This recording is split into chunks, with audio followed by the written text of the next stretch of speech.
जानिए वृंदावन की महिमा, जहाँ कण कण में बसी है राधा रानी। कहते हैं कि जो वृंदावन में शरीर को त्यागता है तो उन्हें अलग जन्म श्री वृंदावन में ही होता है। और अगर कोई मन में ये सोच ले, संकल्प कर ले कि हम वृंदावन जाएंगे और यदि रास्ते में ही मर जाए तो वो भी उसका अगला जन्म वृंदावन में ही होगा। केवल संकल्प मात्र से उसका जन्म श्री धाम में होता है। प्रसंग एक। ऐसा ही एक प्रसंग श्री धाम वृंदावन की है कि 3 मित्र थे जो युवावस्था में थे।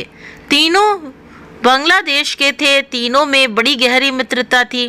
तीनों में से एक बहुत संपन्न परिवार का था, पर उसका मन श्री धाम वृंदावन में अटका था। एक बार संकल्प किया कि हम श्री धाम ही जाएंगे और माता पिता के सामने इच्छा रखी कि आगे का जीवन हम वहीं बिताएंगे, वहीं पर भजन करेंगे। पर जब वो नहीं माना तो उसके माता पिता ने कहा, ठीक है बेटा, जब तुम वृंदावन पहुंचोगे तो प्रतिदिन तुम्हें 1 पाव चावल मिल जाएंगे, जिसे तुम पाकर खा लेना और भजन करना। जब उसके 2 मित्रों ने सुना तो वे बोले कि अगर तुम जाओगे तो हम भी तुम्हारे साथ वृंदावन जाएंगे। तो वो मित्र बोला कि ठीक है, पर तुम लोग क्या खाओगे? मेरे पिता ने तो ऐसी व्यवस्था कर दी है कि मुझे प्रतिदिन 1 पाव चावल मिलेगा, पर उससे हम तीनों नहीं खा पाएंगे। तो उनमें से पहला मित्र बोला कि तुम जो चावल बनाओगे उसमें जो मार निकलेगा मैं उससे जीवन यापन कर लूँगा। दूसरे मित्र ने कहा कि तुम जब चावल धोगे तो उससे जो पानी निकलेगा तो उसे ही मैं पी लूँगा। ऐसी उन दोनों की वृंदावन के प्रति उत्कंठा थी। उन्हें अपने खाने पीने रहने की कोई चिंता नहीं है। तो जब ऐसी इच्छा हो तो समझना साक्षात राधा रानी जी की कृपा है। तीनों अभी किशोर अवस्था में थे। तीनों वृंदावन जाने लगे तो मार्ग में बड़ा परिश्रम करना पड़ा और भूख प्यास से तीनों की मृत्यु हो गई और वो वृंदावन नहीं पहुंच पाए। अब जब बहुत दिन हो गए, तीनों की कोई खबर नहीं पहुंची तो घर वालों को बड़ी चिंता हुई कि उन तीनों में से किसी की भी खबर नहीं मिली। तो उन लड़कों के पिता ढूंढते ढूंढते वृंदावन आए, पर उनका कोई पता नहीं चला क्योंकि तीनों रास्ते में ही मर चुके थे। तो किसी ने बताया कि आप ब्रजमोहन दास जी के पास जाओ, वे बड़े सिद्ध संत हैं। तो उनके पिता ब्रजमोहन दास जी के पास पहुँचे और बोले कि महाराज, हमारे पुत्र कुछ समय पहले वृंदावन के लिए घर से निकले थे, पर अब तो उनकी कोई खबर नहीं है, न वृंदावन में ही किसी को पता है। तो कुछ देर तक ब्रजमोहन दास जी चुप रहे और बोले कि आपके तीनों बेटे यमुना जी के तट पर परिक्रमा मार्ग में वृक्ष बनकर तपस्या कर रहे हैं। वैराग्य के अनुरूप उन तीनों को नया जन्म वृंदावन में मिला है। जब वे श्री धाम वृंदावन में आ रहे थे तभी रास्ते में ही उनकी मृत्यु हो गई थी। और जो वृंदावन का संकल्प कर लेता है उसका अगला जन्म चाहे पशु के रूप में या पक्षी के रूप में या वृक्ष के रूप में वृंदावन में होता है। तो आपके तीनों बेटे यमुना के किनारे वृक्ष है, वहाँ परिक्रमा मार्ग में है। और ये भी बता दिया कि कौन सा किसका बेटा है। बोले कि जिसने ये कहा था कि मैं चावल खाकर रहूँगा वो बबूल का पेड़ है। जिसने ये कहा था कि मैं चावल का माड़ पी लूँगा वो बेर का वृक्ष है। और जिसने ये कहा था कि चावल के धोने के बाद जो पानी बचेगा उसे ही पी लूँगा तो वो बालक अश्वत्थ का वृक्ष है। उन तीनों को ही वृंदावन में जन्म मिल गया। उन तीनों का उद्देश्य अभी भी चल रहा है।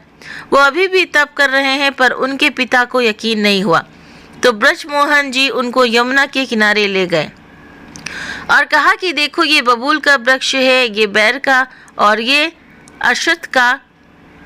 पर उन लोगों के दिल में संकल्प की कमी थी तो उनको संत की बातों पर यकीन नहीं किया उन्होंने, पर मुंह से कुछ नहीं बोले और उसी रात को वृंदावन में ही सो गए। जब रात में सोए तब तीनों के तीनों वृक्ष बने बेटे सपने में आए और कहा कि पिताजी जो सूरमा कुंज के संत हैं, श्री ब्रजमोहन दास जी हैं, वो बड़े महापुरुष हैं, उनकी दिव्य दृष्टि है। उनकी बातों पर संदेह नहीं करना। वे झूठ नहीं बोलते हैं और ये राधा जी की कृपा है कि हम तीनों वृंदावन में तप कर रहे हैं। तो अब तीनों को विश्वास हो गया और ब्रजमोहन दास जी से क्षमा मांगने लगे कि आप हमें माफ़ कर दो, हमें आपकी बात पर संदेह हो गया था। सपने की पूरी बात बता दी तो ब्रजमोहन दास जी ने कहा कि इसमें आपकी कोई गलती नहीं है। तीनों बड़े प्रसन्न मन से अपने घर चले गए। प्रसंग 2 आता है कि एक संत ब्रजमोहन दास जी के पास आया करते थे, श्री राम हरिदास जी। उन्होंने पूछा कि बाबा, लोगों के मुंह से हमेशा सुनते आए हैं कि वृंदावन के वृक्ष को मर्म ना जाने कोई, डाल डाल और पात पात श्री राधे राधे होए। तो महाराज, क्या वास्तव में ये बात सत्य है कि वृंदावन का हर वृक्ष राधा राधा नाम गाता है? तो ब्रजमोहन दास जी ने कहा, क्या तुम ये सुनना या अनुभव करना चाहते हो? तो श्री राम हरिदास जी ने कहा कि बाबा, कौन नहीं चाहेगा कि साक्षात अनुभव कर ले और दर्शन भी हो जाए, आपकी कृपा हो जाए तो हमें तो एक साथ तीनों मिल जाएंगे। तो ब्रजमोहन दास जी ने दिव्य दृष्टि प्रदान कर दी और कहा कि मन में संकल्प करो और देखो, और सामने तमाल का वृक्ष खड़ा है, उसे देखो। तो राम हरिदास जी ने अपने नेत्र खोले तो क्या देखते हैं कि उस तमाल के वृक्ष के हर पत्ते पर सुनहरे अक्षरों से राधे राधे लिखा है।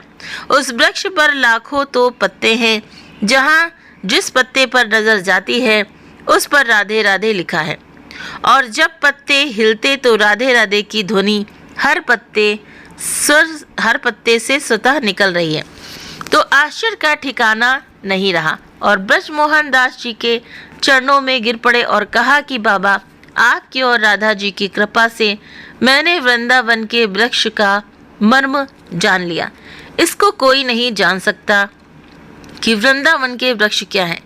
ये हम अपने शब्दों में बयान नहीं कर सकते, ये तो केवल संत ही बता सकता है। हम साधारण दृष्टि से देखते हैं जहाँ पर हर डाल, क्योंकि संत को वो वृंदावन दिखता है जो साक्षात गोलोक धाम का खंड है। हमें साधारण वृंदावन दिखता है क्योंकि हमारी दृष्टि माया की है। हम संसार के विषयों में डूबे हुए हैं।